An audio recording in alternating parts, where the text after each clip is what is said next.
on se rend compte des choses une fois qu'on les voit seulement et pas les petites bulles qu'on voit séparément, qu'on n'utilise pas. Souvent on voit qu'est-ce que ça donne quand c'est rassemblé, c'est monstrueux. Il suffit de regarder et d'ouvrir les yeux et on voit juste au niveau textile les amoncellements de vêtements qu'on voit partout et ça fait bizarre quoi. Als je de overproductie ziet die wij hier in West-Europa produceren, dat is ongelooflijk.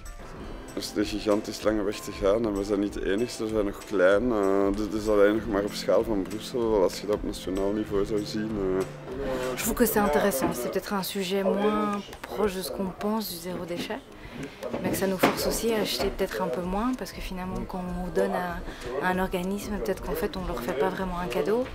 Peut-être que si c'est un déchet, eux ils vont quand même l'envoyer à l'incinérateur. Donc voilà, c'est intéressant, je crois que ça fait partie du cycle un peu de où vont nos objets et de réfléchir.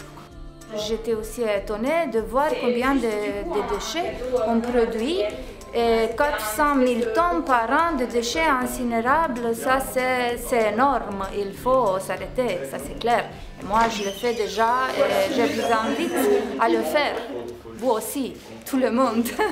Ils se rendent compte que remettons les choses dans l'ordre et la première chose à faire c'est acheter moins, achetons moins de vêtements, ne laissons pas des dizaines de vêtements dans notre garde-robe qui ne sert à rien et reposons-nous la question du besoin, est-ce que j'ai vraiment besoin de ça? Et si j'en ai vraiment besoin, ok, alors on va chercher en seconde main, mais que c'est qu'une deuxième étape dans la démarche du zéro déchet.